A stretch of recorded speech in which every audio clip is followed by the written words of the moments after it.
अस्सलाम वालेकुम स्टूडेंट्स। अच्छा जी, आज का हमारा टॉपिक है सेंट्रल बैंक। ठीक है जी। और सेंट्रल बैंक के फंक्शंस। देखिए बेटा, सेंट्रल बैंक ऐसे बैंक को कहते हैं कि जो किसी भी कंट्री की इकोनॉमी को स्टेबिलिटी की पोजीशन पे लाता है और स्टेबलाइज करता है, और कंट्री की इकोनॉमी को डेवलप करने में बड़ा अपना इम्पोर्टेंट रोल प्ले करता है। तो हर मुल्क का एक सेंट्रल बैंक होता है, और पाकिस्तान का जो सेंट्रल बैंक है उसका नाम है स्टेट बैंक ऑफ पाकिस्तान। ठीक है। अब सेंट्रल बैंक क्या क्या अपने इम्पोर्टेंट फंक्शंस प्ले करता है किसी भी इकोनॉमी के डेवलपमेंट में, तो उसमें नंबर वन हेडिंग जो आपको नजर आ रही होगी, मोनोपोली ऑफ नोट इशू। ठीक है। अब देखो बेटा, स्टार्टिंग में कुछ इस तरीके से हुआ था कि जब सेंट्रल बैंक नहीं था, तो जितने भी कंट्री के अंदर कमर्शियल बैंक थे, हर एक कमर्शियल बैंक करेंसी नोट को इशू करता था। अब होता ये था कि जब हर कमर्शियल बैंक जो है वो करेंसी नोट को इशू कर रहा है, तो हर कमर्शियल बैंक अपनी मर्जी से जो है वो उसको कलरिंग करता था, डिजाइनिंग करता था। जिस तरीके से अगर मैं कह रहा हूँ HBL है, तो HBL जो 5000 का करेंसी नोट है उनका अलग होता था, उसका प्रिंट, उसका कलर, उसका डिजाइन अलग होता था। UBL का अलग होता था, इलाइट बैंक का अलग होता था, मिजान बैंक का अलग होता था। तो ये बड़ी जो है हर एक ने अपने अपने डिफरेंट डिफरेंट जो है वो डिजाइन, कलरिंग जो है वो प्रिंटिंग वगैरह जो है वो अडॉप्ट की हुई थी। अब आपने ये पढ़ा हुआ इकोनॉमिक्स में, जब किसी भी कंट्री में सप्लाई ऑफ मनी ज्यादा होगी और उसकी डिमांड ज्यादा होगी, तो उसका मतलब क्या हुआ बेटा कि सप्लाई ज्यादा और डिमांड कम है, तो उसकी करेंसी की जो वैल्यू है वो डी वैल्यू होना स्टार्ट हो जाती है। ठीक है। तो उसकी जो इम्पोर्टेंस है वो कम होना स्टार्ट हो जाती है। जिस तरीके से आजकल के हालात में हमारे पास हुआ हुआ है कि हमारा 1 रुपये पहले जो माजी में था वो 100 पैसा के बराबर था, अब वो 62 या 64 पैसा के बराबर है। ठीक है। लेकिन उससे भी जो बड़ी प्रॉब्लम थी वो ये आ रही थी कि लोगों का कॉन्फिडेंस जो था वो कम हो गया था। अब लोगों को समझ में नहीं आ रहा था कि यार ये जो हम इस बैंक का करेंसी नोट ले रहे हैं या उस बैंक का करेंसी का नोट ले रहे हैं, क्या ये फेक है या ओरिजिनल फॉर्म में है। एक यूनिफॉर्मिटी नहीं थी, इन्फ्लेशन बहुत ज्यादा हो गई थी, क्योंकि मैंने आपसे कहा था करेंसी के नोट जो है वो डाउन हो रहे थे। ठीक है, डी वैल्यू हो रहा था। तो अब यूनिफॉर्मिटी भी नहीं थी, लोगों को कॉन्फिडेंस भी कम हो रहा था, वो डायग्नोज ही नहीं कर पाते थे कि ये ओरिजिनल है या नहीं है। तो फिर ऐसी सिचुएशंस में सेंट्रल बैंक फॉरवर्ड आता है और वो क्या करता है, तमाम कमर्शियल बैंक्स को अपने अंडर में ले लेता है, अपने कंट्रोल में ले रहता है। ठीक है। अब कमर्शियल बैंक से कहता है कि आज के बाद से कोई भी करेंसी नोट इशू नहीं करेगा, चूंकि सेंट्रल बैंक होता है गवर्नमेंट का बैंक। ठीक है, रियासत का बैंक होता है। तो फिर वो क्या करते हैं, वो तमाम बैंक्स को अपने कंट्रोल में ले लेता है, और बैंक से कहता है कि आज के बाद कोई भी करेंसी नोट इशू नहीं करेगा। जो भी करेगा वो सेंट्रल बैंक अपनी मर्जी से करेगा, जितना भी करना होगा तमाम चीजें वो सेंट्रल बैंक ही करेगा। अब सेंट्रल बैंक क्या करता है, तो जहन में क्वेश्चन आता है कि किस तरीके से करेंसी नोट इशू करता है, क्या उसके माइंड में तादाद होती है। तो बेटा सेंट्रल बैंक ये माइंड में रखता है कि मुल्क के अंदर जितना गोल्ड होगा, उस गोल्ड को कैलकुलेट करते हुए वो उस करेंसी नोट को इशू करता है। अब आपके माइंड में अगेन ये क्वेश्चन आ गया कि सेंट्रल बैंक को क्या पता कि हमारे पास कितना गोल्ड है या नहीं है। तो बेटा जब से पाकिस्तान बना है उस वक्त से एंट्रियां हो रही होती कि कितना गोल्ड इंपोर्ट हुआ या कितना गोल्ड एक्सपोर्ट हुआ। तो वो जो बैलेंस आ रहा होता है, तो उस हिसाब से वो कैलकुलेशन हो रही थी कि आज तक पाकिस्तान में इतना गोल्ड आया। अब वो आगे जिस जिसके पास जाए, लेकिन मेन चेन तो आपने उसके रूट्स को तो पकड़ ली कि इतना गोल्ड आया और इतना गोल्ड पाकिस्तान से गया। तो फिर उसको कैलकुलेट करते हुए सेंट्रल बैंक जो है वो अपना करेंसी नोट्स को इशू करता है। ठीक है। अच्छा, एक और बात बताता चलूं कि सेंट्रल बैंक वो बैंक है जिसके अंडर में, जिसके कंट्रोल में तमाम कमर्शियल बैंक्स काम करते हैं। कोई भी बैंक अगर सेंट्रल बैंक का मेंबर है तो उसको हम शेड्यूल बैंक कहते हैं, और कोई भी ऐसा बैंक जो सेंट्रल बैंक का मेंबर नहीं है उसको हम नॉन शेड्यूल या नॉन स्केड्यूल बैंक कहते हैं। कमर्शियल बैंक्स के लिए लाजमी है, रिस्ट्रिक्शन है कि वो सेंट्रल बैंक की पॉलिसीज को, रूल्स एंड रेगुलेशंस को फॉलो करेगा, पर डायरेक्शंस को फॉलो करेगा। अगर central bank rules and regulations को नहीं follow, sorry, commercial bank central bank के रूल्स एंड रेगुलेशंस को फॉलो नहीं करता, तो ये भी पॉसिबल है कि वो उसको अपनी शेड्यूल से, लिस्ट से किक आउट कर दे, निकाल दे और इस पर पेनल्टीज भी चार्ज कर दे। ठीक है। तो ये पहला इंपॉर्टेंट फंक्शन है मोनोपली। तो अभी सारी की सारी मोनोपली किसके पास है, वो सेंट्रल बैंक के पास है। मोनोपली का मतलब भी आपको मैं बता देता हूँ। मोनोपली का मतलब यहाँ पे ये होता है कि जहां पर आपकी इजारादारी होती है, मीन्स आप ही वहाँ होल सोल आपका ही ऑर्डर चल रहा होता है। तो यहाँ पे भी अब करेंसी नोट को इश्यू करने की इजारादारी मोनोपली किसकी है, वो सेंट्रल बैंक की है, सेंट्रल बैंक के अलावा पाकिस्तान में कोई भी करेंसी नोट को इशू नहीं कर सकता और न ही वो इस चीज का इख्तियार पावर अथॉरिटी रखता है। सेकंड पॉइंट आपको नजर आ रहा होगा कंट्रोलर ऑफ क्रेडिट। ठीक है, कंट्रोलर ऑफ क्रेडिट का मतलब आपको मैं थोड़ा सा यहाँ पे बता दूं, जो हमने ऑलरेडी भी बड़ी डिटेल में हम पढ़ चुके हैं। ठीक है, कंट्रोलर ऑफ क्रेडिट किससे कहते हैं, जरा गौर से सुनिएगा बेटा। कंट्रोलर ऑफ क्रेडिट का मतलब यहाँ पे ये है कि हमने अभी फंक्शंस ऑफ कमर्शियल बैंक में भी देखा और मेथड ऑफ क्रेडिट कंट्रोल जो था उसमें मैं आपको पढ़ा चुका हूँ। तो उसमें ये होता है कि बेसिकली मार्केट में जो क्रेडिट का फैलाव करता है, जो क्रेडिट पे पैसा सर्कुलेट करता है, वो कौन करता है, वो कमर्शियल बैंक करता है। अब जब कंटिन्यूसली मार्केट में क्रेडिट का फ्लो होगा, हर एक शख्स के पास पैसा होगा, तो ऐसी सिचुएशन में सप्लाई ऑफ मनी ज्यादा होगी, डिमांड कम होगी। और जब सप्लाई ऑफ मनी ज्यादा होगी, डिमांड कम होगी, तो उसके बड़े सिम्टम्स आ रहे होते हैं। मे बी इन्फ्लेशन हो, मे बी डिफ्लेशन हो, लेकिन जब सर्कुलेशन ऑफ मनी ज्यादा होती है, सप्लाई ऑफ मनी ज्यादा होती है, तो इन्फ्लेशन बहुत ज्यादा होता है। तो फिर ऐसी सिचुएशन में, चूंकि हमने शुरू में पढ़ा कि सेंट्रल बैंक का क्या है कि इकोनॉमी को स्टेबिलिटी में लाना, ना बहुत ज्यादा इन्फ्लेशन ना बहुत ज्यादा डिफ्लेशन, यानी एक इक्विलिब्रियम पोजीशन पे लेकर चलना अपने मुल्क की इकोनॉमी को। तो फिर सेंट्रल बैंक आता है और अपने 4 से 5 इंस्ट्रूमेंट्स को इस्तेमाल करता है और उस इन्फ्लेशन को रिड्यूस करने की कोशिश करता है, जिसमें नंबर 1 है बैंक रेट पॉलिसी, ऑलरेडी हम इसको बड़ी डिटेल में पढ़ चुके हैं। नंबर 2 आपके पास आ जाता है ओपन मार्केट ऑपरेशंस, इसको भी हम बड़े डिटेल में पढ़ चुके हैं। नंबर 3 बैंक रिजर्व रेशियो, इसको भी हम पढ़ चुके हैं। रेशनिंग ऑफ क्रेडिट और selective control, already we have discuss in the class, जो हम तमाम चीजें पढ़ चुके हैं। ठीक है, इसके बाद बेटा आ जाता है number 3, very very important role play by the central bank, जिसको हम कहते हैं कस्टोडियन ऑफ फॉरेन एक्सचेंज। देखो बेटा, किसी भी मुल्क की इकोनॉमी में जो सबसे अहम रोल प्ले करता है वो आपका होता है फॉरेन रिजर्व। यानी जिस मुल्क में जितना ज्यादा डॉलर होगा, जितना ज्यादा आपका रिजर्व पड़ा होगा, उतना ही ज्यादा आपकी इकोनॉमी स्टेबल होगी। अच्छा, इसका मैं थोड़ा सा रीजन आपको बैकग्राउंड का दे दूं, हम क्यों इतना डॉलर्स और इतने फॉरेन करेंसी की तरफ जो है जाते हैं, क्यों हमारे माइंड में होता है कि नहीं यार ये हमारे पास होना चाहिए, डेफिनेटली तौर पर होना चाहिए। बेटा उसका रीजन यहाँ पे ये है देखिए, पाकिस्तान में कुछ चीजें ऐसी हैं कि जो पाकिस्तान खुद प्रोड्यूस करता है, कुछ चीजें ऐसी हैं, बल्कि मेजोरिटी में ऐसी कि जो पाकिस्तान में जिसके प्रोडक्शन, जिसकी ग्रोथ, जिसकी मैन्युफैक्चरिंग नहीं होती, पाकिस्तान को बाहर से इंपोर्ट करना पड़ता है। अब जब पाकिस्तान को इंपोर्ट करना पड़ेगी तो इंपोर्ट तभी कर सकता है जब आपके पास डॉलर, यूरो, पाउंड होगा, रियाल होगा। पाकिस्तान रुपीस को तो कोई एक्सेप्ट नहीं करेगा ना इंटरनेशनल लेवल पे।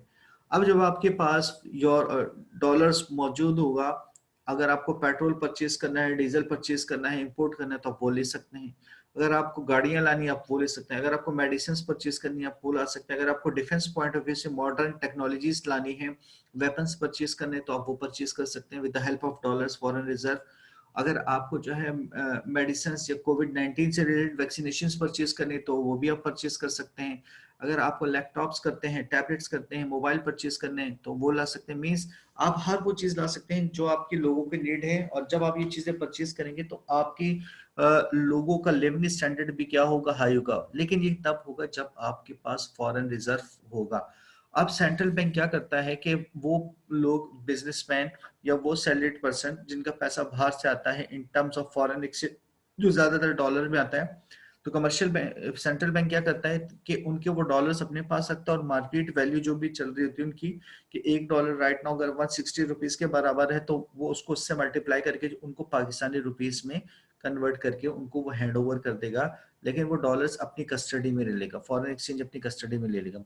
और इसी तरीके से अगर किसी को अब्रॉड जाना है, तो वो सेंट्रल बैंक के थ्रू या फिर किसी भी मनी एक्सचेंज बैंक के थ्रू पाकिस्तान रुपीस देकर वो करेंसी आप परचेज कर सकते हैं। ठीक है, लेकिन ये है कि जब भी आपको पैसों की नीड होगी डिफरेंट प्रोडक्ट को परचेज करने के लिए गवर्नमेंट को, तो वो इन इन फॉरेन एक्सचेंज, फॉरेन रिजर्व के थ्रू ये पेमेंट्स कर सकता है और अपनी नीड्स को पूरा कर सकता है। ठीक है जी, आई होप यहाँ तक आपको क्लियर हो गया होगा। इसके बाद आ जाता है बेटा fourth one, development of financial institution. Development of financial institutions का मतलब यहाँ पे ये है बेटा कि central bank again different institutions की डेवलपमेंट में बड़ा रोल प्ले कर रहा होता है। सेंट्रल बैंक चाहता है कि हमारी इकोनॉमी आगे डेवलप हो, तो उसके लिए सेंट्रल बैंक जो है वो ये चाहता है कि जी हमारा एग्रीकल्चर सेक्टर भी स्ट्रांग हो जाए। तो एग्रीकल्चर सेक्टर को स्ट्रॉन्ग करने के लिए आपके पास जो सेंट्रल बैंक है उन्होंने जो है वो एग्रीकल्चर डेवलपमेंट बैंक्स बनाए जिसको हम कहते हैं एडीबीपी। इसी तरीके से इंडस्ट्रीज को डेवलप करने के लिए सेंट्रल बैंक ने बैंक्स बनाए जिसको हम कहते हैं IDBP, industrial development bank of Pakistan. इसके साथ साथ डिफरेंट कंपनीज के लिए कि वो आके पाकिस्तान में इन्वेस्टमेंट्स करें, मनी मार्केट और कैपिटल मार्केट जो देखा होगा, पढ़ा भी होगा आप लोगों ने, जिसकी मैं एक एग्जांपल दे देता हूँ, स्टॉक एक्सचेंज। तो स्टॉक एक्सचेंज पूरे मुल्क में जो है वो बनाना स्टार्ट कर दिए हैं और डेवलप किए, जैसे कराची स्टॉक एक्सचेंज, लाहौर, क्वेटा, मुल्तान, हर का स्टॉक एक्सचेंज आपको नजर आ रहा होगा। तो ये सेंट्रल बैंक ही कर रहा है ताकि यार एक मनी मार्केट, कैपिटल मार्केट भी फंक्शन देता रहे और एग्रीकल्चर सेक्टर में वो लोग किसान हजरात जिनको अपनी एग्रीकल्चर सेक्टर्स के लिए लेटेस्ट टेक्नोलॉजी की ट्रैक्टर, ट्यूबवेल, ट्रॉलीज चाहिए, केमिकल सीड्स चाहिए, तो वो उसके थ्रू लोन के थ्रू लें agriculture development bank of Pakistan से और अपनी नीड्स को पूरा कर सकें। इसी तरीके से बेटा अगर industrial IDBP, industrial development bank of Pakistan इसलिए बनाया गया ताकि हमारे वो ताजिर हज़ार जो इंडस्ट्रीज से लिंक्ड हैं, इंडस्ट्रीज से मुंसलिक हैं, इंडस्ट्रीज से वाबस्ता हैं, अगर उनको अपनी इंडस्ट्रीज में मशीनरीज लगानी है, लेटेस्ट टेक्नोलॉजीज को इम्प्लीमेंट करना है, प्लांट लगाना है और उनको वो इम्पोर्ट करना है, बाहर से खरीदना है, तो फिर ऐसी सिचुएशंस में आईडीबीपी जो कि स्पेशली डिज़ाइन किया गया है अपने इंडस्ट्रियलिस्ट सेक्टर को फैसिलिटेट करने के लिए, तो वो वहां से वो लोन लेकर और अपनी नीड्स को पूरा कर सकते हैं। ठीक है, इसके बाद आपको नजर आ रहा होगा issue and management of public debt. Issue and management of public debt का मतलब ये है कि समटाइम्स ऐसा होता है कि जो फेडरल गवर्नमेंट होती है वो पब्लिक से लोन ले रही होती है, यानी आवाम से लोन ले रही होती है और उसके बाद उसको पे भी कर रही होती है। अब आपके जहन में होता है कि आवाम से कैसे लोन लेती है? बिल्कुल लेती है। देखिए, आपने प्राइस बॉन्ड का नाम सुना। प्राइस बॉन्ड कौन इश्यू करता है? Central bank. किसके बिहाफ पे करता है? On the behalf of government, federal government. अब जब आप प्राइस बॉन्ड परचेज करते हैं तो आपका पैसा किसके पास चला जाता है? आपका पैसा चला जाता है बेटा यहाँ पे किसके पास चला जाता है? बैंक्स के पास चला जाता है। अब बैंक क्या करता है? वो गवर्नमेंट को देता है। गवर्नमेंट डिफरेंट प्रोजेक्ट्स में उसको इस्तेमाल करती है, अपने डिफरेंट नीड्स को पूरा कर रही होती है और जब टाइम आता है तो वो पैसा रिटर्न भी कर देती है। ठीक है, जितने उसने डेज रखे हुए होते हैं। तो लेकिन वो कितना अमाउंट लिया और कितना अमाउंट देना है, वो मैनेजमेंट का काम कौन प्ले करता है यहाँ पे? वो सेंट्रल बैंक प्ले करता है। इसी तरीके से जो गवर्नमेंट के एम्प्लॉयज हैं जब वो रिटायर्ड हो जाते हैं या उनकी सैलरीज या जिनको पेंशन आना है, वो तमाम रिकॉर्ड भी कौन मेंटेन करता है? वो सेंट्रल बैंक करता है कि जी हमने इनको इतना जो है वो रिटायरमेंट का पैसा दे दिया है और इतनी इनकी पेंशन बनती है और इतना इनके अकाउंट में ट्रांसफर करना है। एक एक चीज को रिकॉर्ड कौन करता है? On the behalf of government वो सेंट्रल बैंक रिकॉर्ड कर रहा होता है। ठीक है, अच्छा, इसके बाद आपको हेडिंग नंबर 6 नजर आ रही है बेटा, री डिस्काउंटिंग बिल ऑफ एक्सचेंज। ठीक है, हमने पढ़ा था discounting bill of exchange. Discounting कौन करता है? कमर्शियल बैंक करता है। कब करता है? कि जब उसके क्रेडिटर को वक्त से पहला पैसा चाहिए होता है, नीड होती है, तो वो कमर्शियल बैंक से रिक्वेस्ट करता है कि जी आप मुझे पैसा दे दें। तो कमर्शियल बैंक क्या करता है? वक्त से पहले उसको पैसा दे देता है। लेकिन अगर ये हो जाए कि अमाउंट बहुत ज्यादा है और कमर्शियल बैंक के पास पैसा नहीं है, ठीक है, तो ऐसी सिचुएशंस में क्या कमर्शियल बैंक इनकार कर देगा? तो आंसर होगा नो। कमर्शियल बैंक वो फॉरवर्ड कर देगा बैंक वो बिल किसको? सेंट्रल बैंक को, और सेंट्रल बैंक उस पर रीडिस्काउंटिंग कर देगा। Means on the behalf of commercial bank client को, वो जो कस्टमर था, वो जो क्रेडिटर था, उसको पे कौन कर देगा? सेंट्रल बैंक कर देगा। सेंट्रल बैंक जो भी कमर्शियल बैंक से अपना इंटरेस्ट वगैरह लेना होगा वो ले लेगा। तो सेंट्रल बैंक जो है वो रीडिस्काउंटिंग का भी फंक्शंस प्ले करता है कि इनकेस अगर कमर्शियल बैंक के पास पैसा ना हो क्लाइंट को देने के लिए। इसके बाद आपको नजर आ रहा होगा heading number 7, lender of the last resort. Lender of the last resort का मतलब ये है कि अगर सपोज करें कमर्शियल बैंक्स कंटिन्यूसली मार्केट में लोन दिया जा रहा है, लोन दिया जा रहा है, पैसे दिए जा रहा है, ठीक है, एक वक्त ऐसा आता है कि जहां पर कमर्शियल बैंक के पास अपने एक्सपेंसेस, अपने जो डेली एक्सपेंसेस हैं सिर्फ उसके लिए पैसा रह जाता है। क्लाइंट का जो पैसा देना होता है, जो उनके कस्टमर का चेक्स होता है, वो बिल क्लियर करने के लिए पैसा नहीं होता, तो फिर वो बड़ी क्राइसिस में आ जाता है। ठीक है, तो ऐसी क्राइसिस में निकलने के लिए लैंडर ऑफ लास्ट रिजॉर्ट जिसको हम कहते हैं उर्दू में आखिरी पनागाह, उसके लिए सेंट्रल बैंक होता है। वरना हो सकता है कि कमर्शियल बैंक जो है वो बैंक में चले जाए, इंसॉल्वेंट हो जाए, जो है डिफॉल्टेड हो जाए, तो सेंट्रल बैंक फॉरवर्ड आता है और उसकी मदद करता है, और जितने भी उसको पैसों की नीड होती है वो पैसा उसको प्रोवाइड करता है ताकि वो डिफॉल्टिंग लिस्ट से बच सके और अपने जो कस्टमर्स हैं उनका जितना भी पैसा है वो उनको पे कर सके। तो क्राइसिस के टाइम पर सेंट्रल बैंक कमर्शियल बैंक के लिए जो है वो एक मसीहा जिसे आप कह सकते हैं, हेल्पफुल जो है बड़ा होता है। ठीक है, तो ये भी काम कर रहा होता है। इसके बाद बेटा आपको 8 नंबर नजर आ रहा होगा, that is called clearing house services. ठीक है, क्लियरिंग हाउस सर्विसेज का मतलब यहाँ पे ये है बेटा कि देखो, सपोज करें अगर मुझे किसी एकेडमी ने चेक दिया तो मैं उस चेक को जाके अपने अकाउंट में डिपॉजिट करूंगा। ठीक है, तो मैं जब डिपॉजिट करूंगा तो वो चला जाएगा सेंट्रल बैंक के पास कि यार इस एकेडमी के अकाउंट से इतना पैसा डिडक्ट करके यानी मेरा जो बैंक हो उसमें भेजना है। ठीक है, तो वो यहाँ भेज देगा। मैंने क्या किया, अपने अकाउंट का चेक किसी और को दे दिया, हो सकता है उसकी सर्विसेज मैंने ली है, तो वो जाके अपने अकाउंट में भेज देगा। अब कमर्शियल सेंट्रल बैंक क्या करेगा कि मेरे बैंक का जो चेक है वो क्लियर करेगा और उसके अकाउंट में भेज देगा। ये नहीं, पूरा सेटलमेंट क्लियरिंग चेक्स का कहाँ से वो ऑपरेट हो रहा होता है, वो सेंट्रल बैंक से हो रहा होता है। चेक एंड बैलेंस हो रहा होता है कि यार किस बैंक ने आज कितना पैसा लेना है। ठीक है, और किस बैंक ने, इस बैंक ने कितना पैसा देना है और कितना बैंक ने पैसा लेना है। तो ये तमाम एडजस्टमेंट यानी डेबिट और क्रेडिट बैलेंसेस का जो है वो एडजस्ट कौन कर रहा होता है, वो सेंट्रल बैंक कर रहा होता है on the behalf of commercial bank. ठीक है, समझ में आ गया। उसके बाद 9 हेडिंग आपको नजर आ रही है, कैश रिजर्व। कैश रिजर्व में ये होता है कि बेटा कि हर कमर्शियल बैंक के लिए एक लॉ बनाया है सेंट्रल बैंक ने कि जी आपके पास जितना भी कस्टमर पैसा डिपॉजिट करेगा उसका एक सर्टेन अमाउंट 4 या 5%, ठीक है, वो आप जो है आप सेंट्रल बैंक के पास लाजमी तौर पर डिपॉजिट करेंगे। क्यों डिपॉजिट करेंगे, जिसमें आपको पॉइंट नंबर 1 नजर आ रहा होगा, provide safety to the account holder of the commercial bank, यानी उनको एक सेफ्टी जो है वो प्रोवाइड करनी कि इन केस अगर आप बैंक रैप्ट हो जाए कमर्शियल बैंक तो कुछ ना कुछ जो है वो आपके कस्टमर को पैसा मिल जाए। इसके साथ साथ हमने कहा कमर्शियल बैंक क्या करता है कि मार्केट में जब पैसे देता चला जाता है लोगों को उधार तो इन्फ्लेशन क्रिएट होता है बिकॉज सप्लाई ज्यादा हो जाती है। तो नंबर बी में वो इस क्रेडिट को कंट्रोल करता है कि जी जब पैसा ही नहीं होगा तो, क्योंकि वो एक सर्टेन डिपॉजिट जो है अपना किसके पास जमा करवा देता है, वो कमर्शियल बैंक जो है सेंट्रल बैंक के पास करवा देता है। इसका पॉइंट बी में क्लियर करता चलो, जो पहले भी मैं बता चुका हूँ कि उसमें ये होता है कि वैसे तो नॉर्मली 4 to 5% डिपॉजिट करना पड़ता है, लेकिन यहाँ पर कमर्शियल बैंक जो है वो आपको डिपॉजिट करता है तकरीबन जब इन्फ्लेशन होता है तो मे बी वो सेंट्रल बैंक उसको 10% 11% पे ले जाए। तो फिर ऐसी सिचुएशंस में होता है कि यार आपका एक मेजोरिटी जो पोर्शन है वो किसके पास चला गया, वो चला जाता है आपका सेंट्रल बैंक के पास। तो आपकी लोन देने की पावर जो है वो ब्रेक कर देता है। ठीक है, इसके बाद to help commercial bank in need of cash, जैसे अभी हमने पढ़ा ऊपर कि अगर लैंड ऑफ लास्ट रिजॉर्ट में अगर आप क्राइसिस में जा रहे हैं तो आपका ही पैसा और इसके अलावा खुद से भी कुछ पैसा एडजस्ट करके आपको दे देता है। ठीक है, to settle bank obligation to one another which is known as clearing service, वही क्लियरिंग सर्विस वाला पॉइंट यहाँ पे भी आ गया। ठीक है, आप चाहें तो पॉइंट नंबर डी स्किप कर सकते हैं। और लास्ट है कि हमारे पास काउंसलिंग सर्विसेज कमर्शियल बैंक्स की, ये काउंसलिंग भी करता है सेंट्रल बैंक। चूंकि सेंट्रल बैंक मार्केट में बैठा होता है, इसको सब पता होता है कि यार मार्केट में इस वक्त कौन सा बिजनेस चल रहा है, कौन सा इन है कौन सा आउट है, किस बिजनेस में कमर्शियल बैंक को पैसा लगाना चाहिए, किस बिजनेस से पैसे इनको अवॉइड करना चाहिए।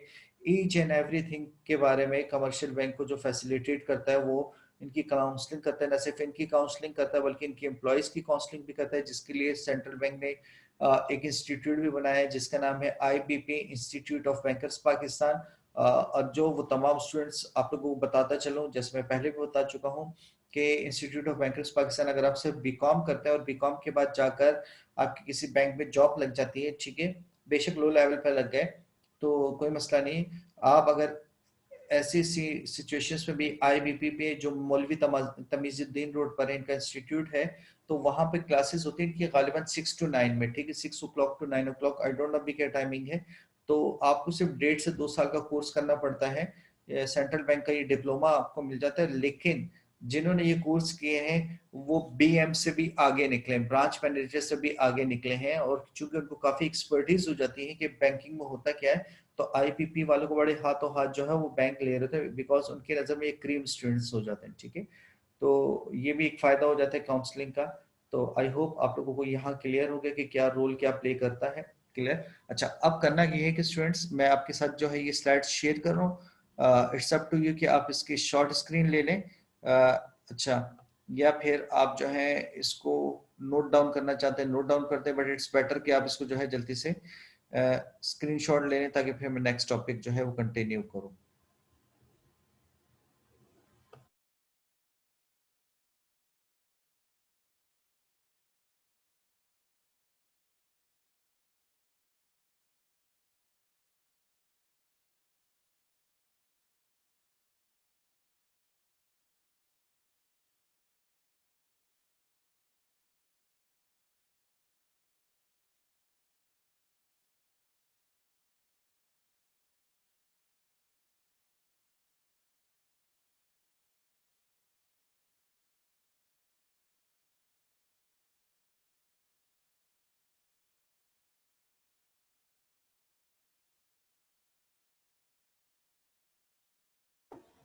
आप लोग इसकी स्क्रीनशॉट ले ली बेटा, फिर मैं आगे मूव करता हूँ, ठीक है? स्क्रीनशॉट ले लें तमाम स्टूडेंट्स।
अच्छा स्टूडेंट्स, आपको कमर्शियल बैंक्स की डेफिनेशन और कमर्शियल बैंक्स के फंक्शंस में पढ़ा चुका हूँ, तो उसकी स्क्रीन में शेयर कर रहा हूँ आप लोगों के साथ, तो आप उसको भी नोट डाउन कर लीजिएगा, ठीक है? कमर्शियल बैंक के फंक्शंस, उसके डेफिनेशन, वेट कीजिएगा।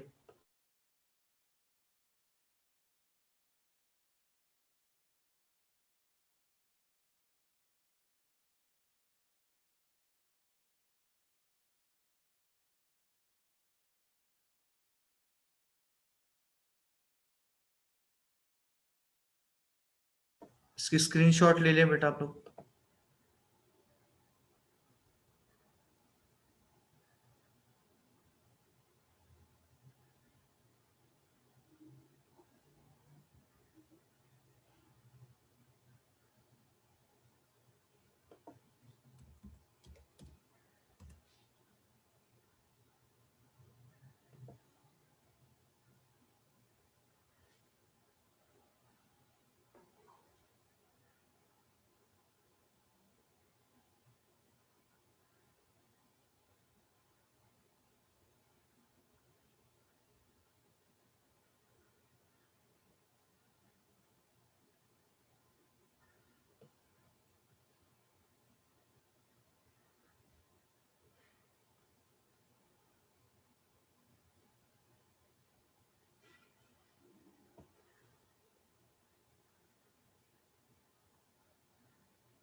स्क्रीनशॉट्स ले लें आप लोग बेटा।